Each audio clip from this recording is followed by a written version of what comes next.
What is up, Impact Nation? Welcome to another episode of the Anthem of Impact Wrestling Show. I'm your host, Jason, coming to you every week, or at least I try to every week. I don't wanna say fake things on here.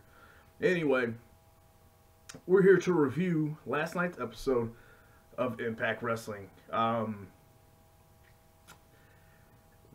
I actually think it was a pretty good show. Everything, it flew by. Like, the show, for me at least, flew by. Kind of surprised. Like, started getting to the end, all of a sudden I was like, oh, it's time for the Monsters Ball. Like, oh, wow, okay. So that kind of shocked me as far as, like, how quick it went for me. Because a lot of times, even if it's a really good show, sometimes Impact drags for me just because I'm usually, by the time I get to Thursday, just from work and everything, I'm just really tired and worn out. And it's usually just kind of tough for me to get through. Whether it's good or not, it's just, I'm usually, the last like 30 minutes kind of going, oh, gotta stay up. Because usually I'm in bed, if it's not for wrestling, I'm usually in bed by like 9:30 or so. Because I gotta get up early in the morning for work. But yeah, last night it wasn't that way for me. It flew by. It was super entertaining. A lot of different good segments. I think it was a really good balance between matches and segments, storyline stuff. I just thought it was really good. Trying to think of anything. I don't know. I'll probably go through it as I go through my notes. See what things maybe I didn't think were necessarily the best. But yeah, so let's go ahead and start off. The show started off with Alberto El Patron coming down for a promo. Thought his promo was pretty good. Said he's happy to finally have a real champion to fight instead of a paper champ. I don't know what that kind of really meant because he fought the paper champ and lost. I don't know. It's just kind of Alberto kind of a lot of his promos anymore, especially as a heel, are a little more kind of all over the place. Kind of rants, if you will. And it's kind of incoherent at times because just like he just says things. There's no actual like delivery. Before his suspension, I thought all of his promos were really well done, thought out. Had a lot of passion to him, and these still have passion with him too. But now it's just kind of he just says things. Says he's there to fight and he loves to fight. He says that, Austin, you think you're the greatest man, but no. That's me. I'm the greatest man. Austin Aries. But then all of a sudden, out comes Austin Aries. He interrupts. So Austin comes out and, they kind of go back and forth. Austin does his stuff, which was really good. They were both kind of trying to one-up each other. Austin says, not only do I call myself the greatest man that ever lived, but I also call myself the truth. And calls Alberto one of the fake people and the fake things and the fake people that are in wrestling, the professional wrestling business. They were definitely kind of one-upping each other, playing some mind games.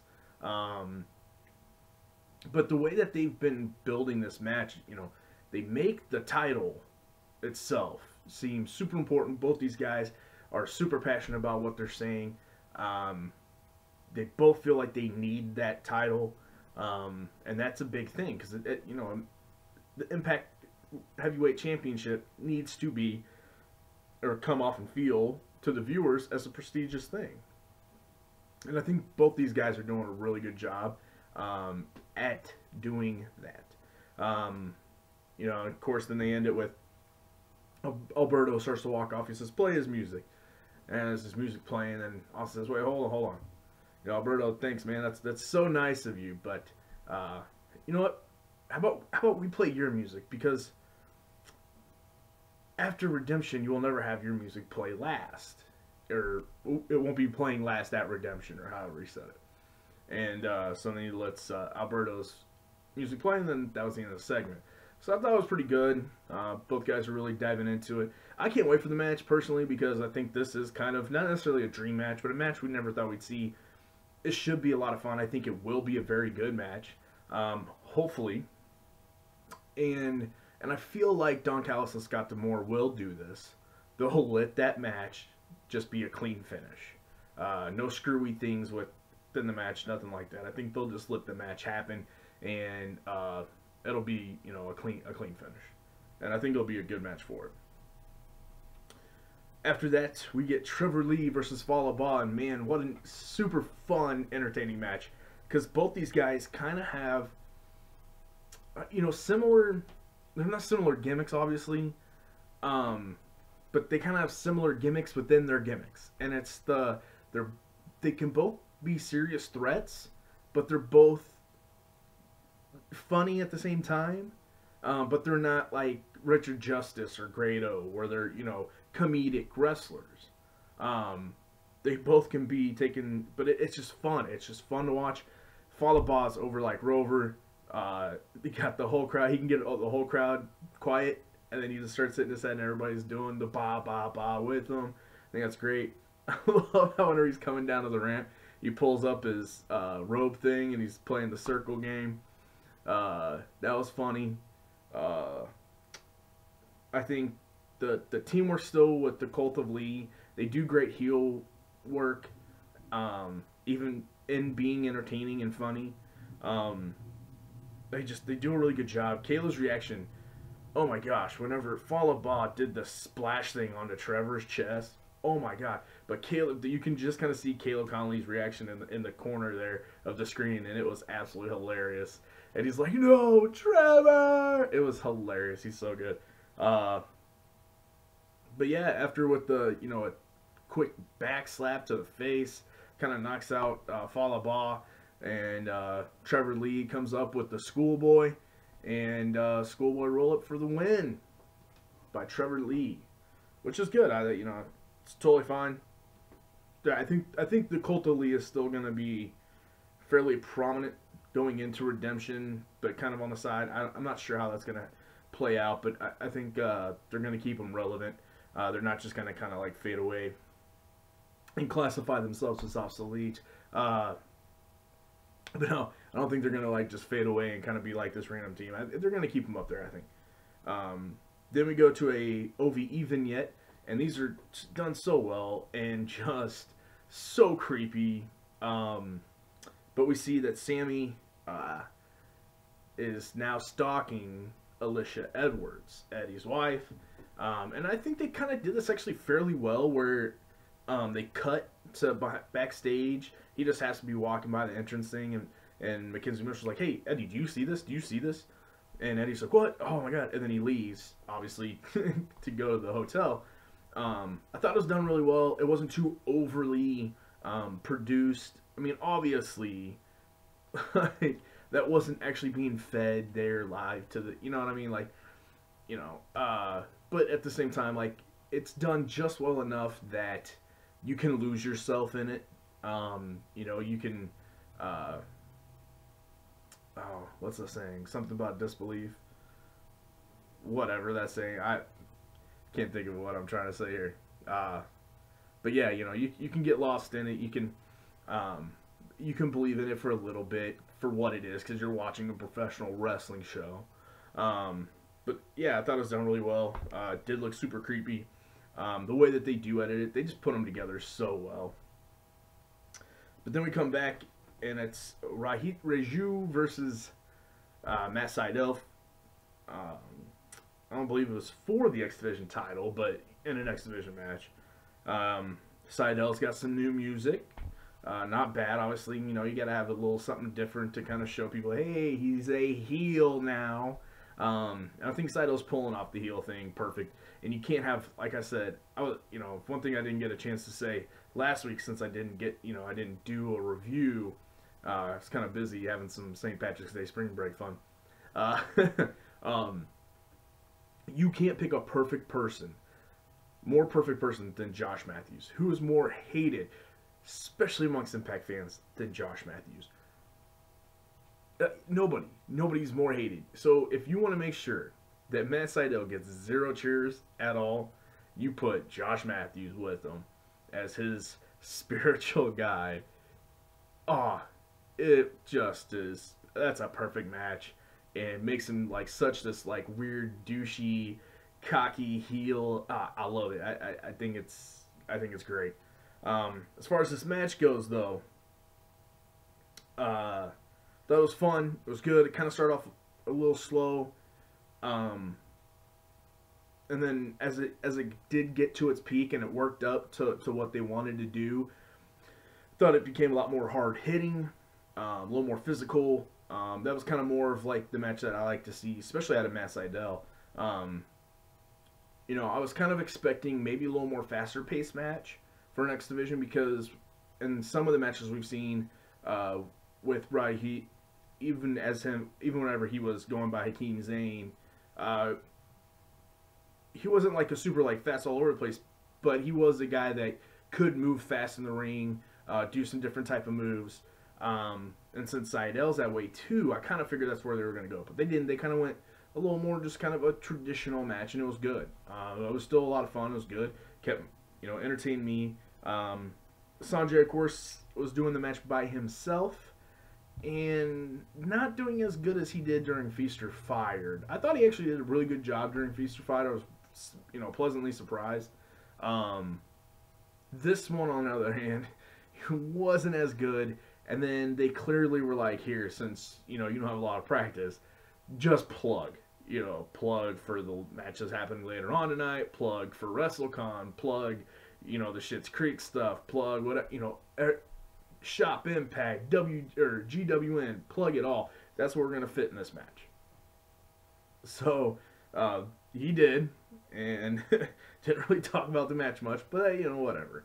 I'm not expecting much from Sanjay Dutt. I'm sorry, I'm just not on commentary. He hasn't been doing a bad job, but somebody that's never really done it before now not only has to do it, but now do it by himself. It's got to be tough, and I don't think that they were like, hey, we don't really want you to, we don't want to hang you out to dry, so we'll just give you like all the plugs to do. But at the end of the day, Matt Sydal does get the win, holds on the X Division Championship. Of course, Josh Matthews is still the grand champion. So we'll see how that all moves forward. I'm interested to see who Matt Sydal now really gets into a big feud with. Is it going to be P.D. Williams, who later on I'll go over, gets a briefcase? Or is it going to be like he just gets a match, but then somebody else, like he gets into a feud with somebody else? Because these guys can just cash in whenever. So who is he actually going to get into a feud with? Will it be Petey, or will it be somebody else, and then Petey can cash in and get the title? Which, by the way, I'm totally down for. I'll go over that later. Don't want to spoil anything. Ooh. Up next we get Sienna versus Allie. It's good to see Sienna back. I feel like she has not been on TV in a very long time, so it's really good to see Sienna on there. Back on TV. She's an amazing wrestler, amazing character, everything. Love Sienna. She gets a quick start on the match. Hits Allie from behind, like right as the bell's ringing or whatever. She's turning away. Man, this match was just super physical. And they were just going all out. I mean, it just was a super fun, fast-paced, physical match. They were both doing cool, crazy spots, being super physical. That discus clothesline Sienna gave to Allie was brutal, man. That was awesome. That looks so good. As far because it did look brutal. That's what I mean by it looked good. Yeah, I just thought this match was awesome. Allie wins with the super kick. Let these two feud for a while now. I just always like whenever these two wrestle, especially now that Allie can wrestle like she can. She's not, playing the character that still doesn't know how to wrestle. So I'm totally down with that. Very interested in that. Hopefully they get more matches. But after the match, Braxton Sutter comes out, and this part is awesome. Braxton comes out. I love his new heel character. It's again kind of funny, and it's entertaining as hell. And he comes out and basically line for line tells Allie what he told Laurel during her wedding ceremony with the belt a couple weeks ago. In fact, he even accidentally started to call Allie Laurel and switched it to Allie. And Allie wasn't buying it. She was giving this great, just mean face. Absolutely hilarious. But then from behind comes a debuting Su Yung. She looked really cool. Unfortunately, the crowd didn't really react at all. I don't know if it was edited like that or what was going on. But it was just kind of quiet, and people were kind of, it seemed like people were confused about what was going on. But yeah, she gave her a big old kind of weird spin around, whatever it was, kind of pile driver brain buster thing. It looked gruesome because it looked like she kind of lost a little bit of control on her as she was going down. So yeah, so I don't know if I'm guessing if Braxton's, because he was kind of reacting, like, hey, that was awesome, and he was kind of acting like he knew that was coming, because his reaction was so cartoonish of, oh no, it was so cartoonish. I wasn't, like, I couldn't figure it out if, you know, Braxton set Allie up with this, or if this just happened, and then Braxton, who was trying to get with Laurel, then was trying to get with Allie, is now like, hey, now you're the one that's like cool and disruptive, and you're gonna win that title, so I'll get with you. I couldn't quite figure that out. But nonetheless, glad Su Yung is in Impact Wrestling. I think that's a very big get. I think she's gonna be really good. The what do they call her? The Dead Bride or something. Which is kind of ironic because she's kind of taking the place of the woman scorned bride, you know, the bride that was left at the altar, and then she's coming in. I think that's obviously done on purpose, to kind of take Laurel's spot. But yeah, so it should be interesting. See how they use her. If, you know, if Braxton's kind of, if they're kind of like a packaged gimmick or what. But so excited for it. Wish the crowd kind of would have given it a little bit more of a reaction to come across on TV to be a little bit better. But then we go to the continuation of the OVE Eddie segment. Eddie shows up at the hotel. It's running around. Goes into the hotel room. Sammy's nowhere to be found. Wakes up Alicia. But he never really mentions like why he's there or anything. She's just kind of like, what's going on? He's like, I don't. It's like, you know, just you go back to bed. As he's coming out of the room, he bumps into a cleaning lady. And it ends up being Sammy. And of course, so then like he says something to Eddie in a weird, creepy voice. Eddie turns around because he recognizes the voice. Sammy turns around, and then they just start brawling all over the place. And this was done really well too. Again, it just super creepy. It looks cool. And to be honest with you, and I wrote this down in my notes, I said, again, this is put together very well and still a better version of Final Deletion than what we just saw on Monday night from Ultimate Deletion. And what I mean by that is the aesthetic, just the way this is shot, the creepiness of it, the quirkiness of it, the way that, like, even like the filters on the cameras and stuff like that. Like, this is so different and unique that's what made the Final Deletion special that the Ultimate Deletion couldn't quite get. And if you guys want my full thoughts on that, I do have a video I just released yesterday talking about the Ultimate Deletion and kind of giving a quick review of, how an Impact fan watched it. And I think I gave a pretty good, unbiased, just well thought out review on it. Again, not bashing it at all. Just, I think there's some obvious flaws, and I think there's some people that are WWE fans that never saw Final Deletion that are gonna say it's better just because it was WWE. And then there's people that were fans of the Final Deletion, maybe not fans of Impact, but they were fans of the Final Deletion stuff. That were behind the whole, like, oh, it would be so much better if it was in WWE. Finally get this version, and then can't admit that it's not that it was a bad segment, because it wasn't, but they can't admit that Impact did it better. And it really just because Impact did it first. Like, really, that's about it. But yeah, so anyway, go check out that video. It's called my Woken Review. Excuse me. Of the Ultimate Deletion. check it out and leave some comments and all that stuff. But finish watching this video first.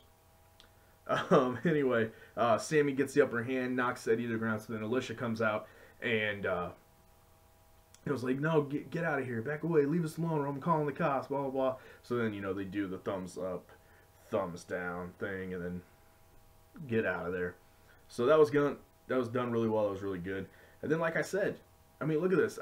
I'm going about almost 21 minutes now, and I'm already to the main event match of the night.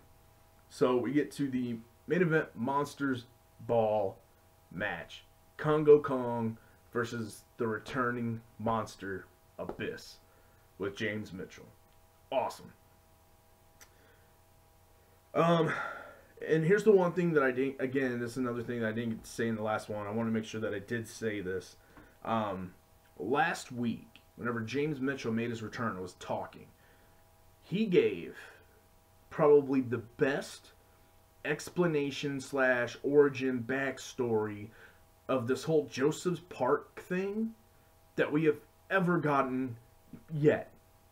And I don't know if it was written because of James, because of Abyss himself wrote this story, or if it was, you know, Jimmy Jacobs or Don or Scott D'Amore, whoever gave these words to James Mitchell is a genius. This was done so well. Well, maybe not genius. Maybe I'm overstepping my bounds on that. Amazing work. All right. I mean, to say, you know, I had drug him through wars so much, gave him so many scars, that his mind forced him to split into Joseph Park and Abyss.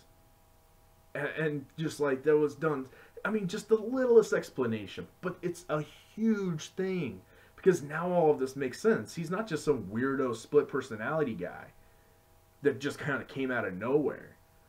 James Mitchell's blaming himself, saying, you know, I forced my own son, my own monster, to do, you know, to go through hell and back, that his brain has separated himself. So then the monster never comes back out. And just so good. I just thought that was really good. So anyway, let's get into the match. Again, another fun match. Wish this would have been on the pay-per-view, because then they could have gone a little more full-blown. Again, I'm all for wrestler safeties, but if wrestlers are the ones that are willing to do this and okay with doing this, and this is kind of their style, you know, I like to see it get a little more hardcore, I guess, if you will.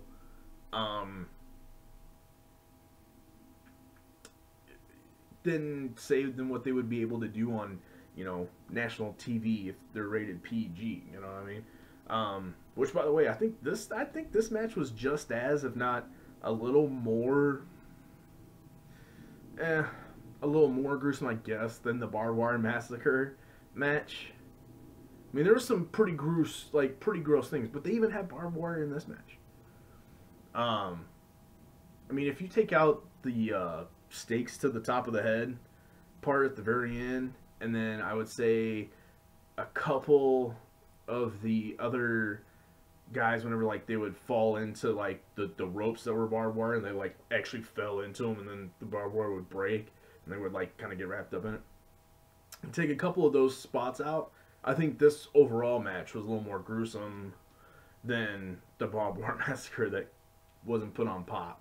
I think that was done more, to be honest with you. I think that was done a little bit more to bring us all to Twitch. Nothing wrong with that. Nothing wrong with that at all. I'm just saying. I think that was more of a get us all to Twitch than Pop actually saying, no, you can't put that on TV. Because this was pretty close to the same thing. But, like I said, in saying that, I wish they would have saved it for Redemption and kind of gotten this on there and let them really go all out and get a really good... I mean, this would have been a really good build to where this would have seemed like a blood feud almost. Instead of, like, Abyss finally shows up one week and then, boom, Monster Ball the next week. And then really, to be honest with you, outside of a couple spots of Abyss, Congo Kong really dominated this match. Um, he really did. He really dominated this match, and he ended up getting the win after with the splash, was his big splash as Abyss was laying on the uh, board of barbed wire, and excuse me, barbed wire, and I don't know, I just thought it was really cool. There was a lot of different good spots. Of course, Abyss does take it a lot. He takes a lot of those spots. He always does in those type of matches, to be honest. Um, but yeah, Kong Kong wins. He's now the new monster of Impact Wrestling. So I'm kind of curious. Like, hopefully this isn't the last we see of Abyss or even Joseph Park.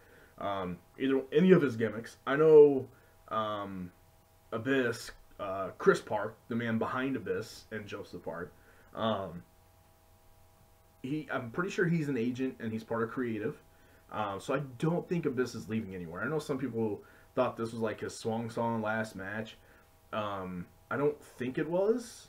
I think that would have been a little bit more known. I know it kind of had that tone, right? As far as, you know, if somebody's saying, I want to face you to become the new monster, and then here comes the new monster finally, and then he loses. Um, you know, then I get that. But there wasn't any, you know, like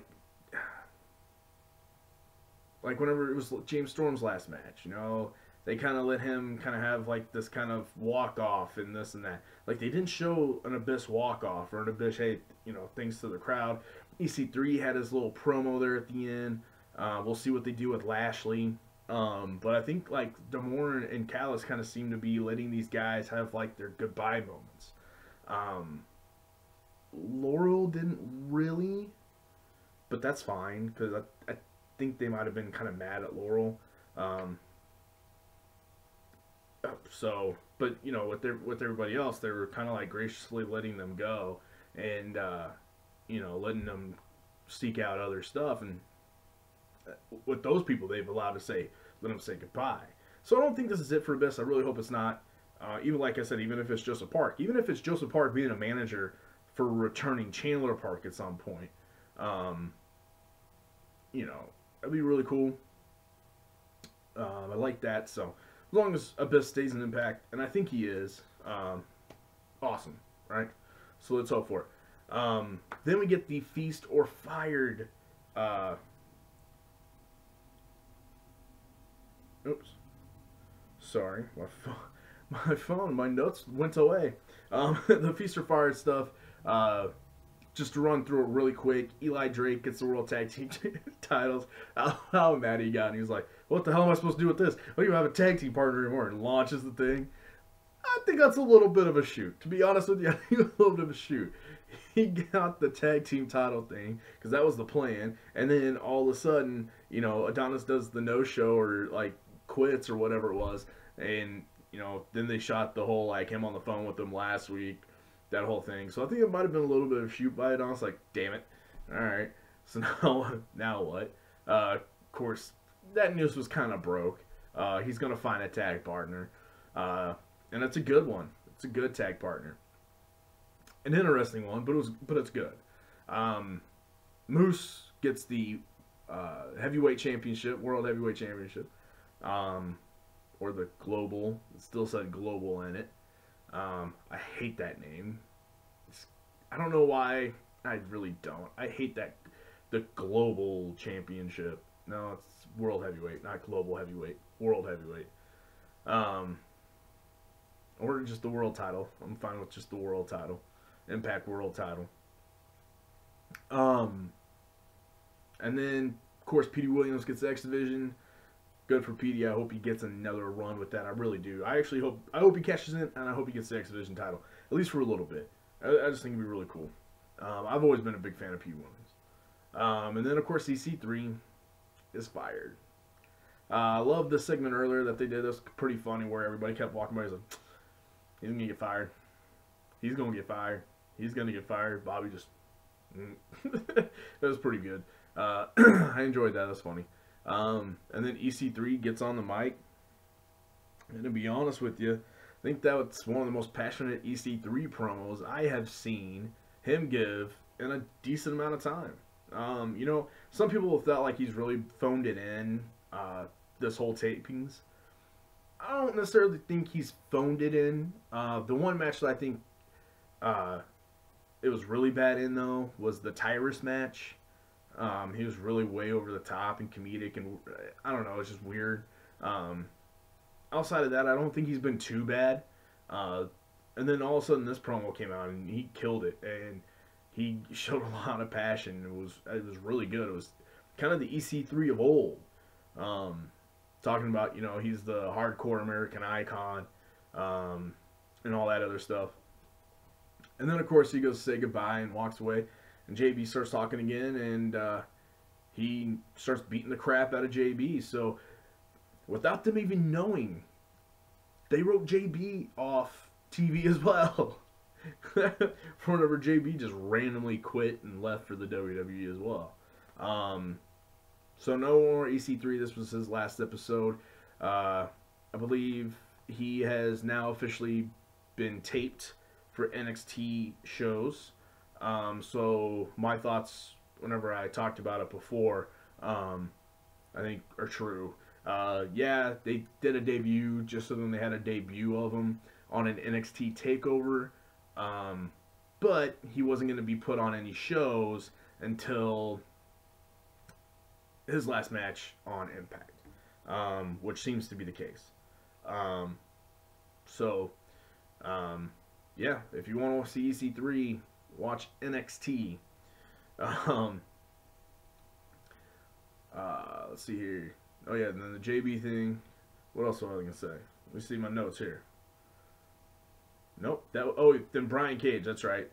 Forgot about that. Brian Cage then comes out to make the save for JB, and you know, takes out EC3 and bye. So next week it was officially announced: Bobby Lashley versus Brian Cage. Cannot wait for that. That's gonna be an amazing match. You know, and we got WrestleCon coming up, and WrestleCon's gonna be amazing. I cannot wait. Man, what a great weekend of wrestling, right? I mean, first of all, on Twitch, they're going to show, like, all the different WrestleCon stuff that they have. They're going to be live streaming, like, the whole weekend, I guess. But definitely that day, and then, of course, that night, you get Lucha Underground versus Impact Wrestling. And it was just announced today, for the Knockouts Championship, Ali versus Taya at that show. Awesome. I mean, we got some great matches. And then, of course, you know, like the Hall of Fame's that night, which obviously I'm not going to watch now live, but I'll wait until the next morning, Saturday morning, and probably watch it. And then we got that NXT TakeOver that night. Should be really good. Those NXT TakeOvers are always good. And then you got WrestleMania on Sunday night, which, I don't know. I can't tell if it's going to be good or not right now, to be honest with you. It should be at least maybe fun to watch. Daniel Bryan's back now and all that stuff. I know. I guarantee people are be like, shut the hell up about WWE. No, I know. But I love all pro wrestling. I gotta watch it. I gotta watch as much as I can. And my wife only lets me watch a little bit, so I picked Impact and WWE. And I don't watch a whole lot of WWE. So then I try to keep over like New Japan, Ring of Honor. Right now on my PlayStation View package, I don't get the El Rey Network. So... But I want to try to catch up. I don't know. Try to watch Lucha however I can. Maybe on YouTube. I think some people have been putting them up on YouTube. So maybe I'll try to watch it on there. But anyway, that is all for today. Until next week, Impact Nation. Peace.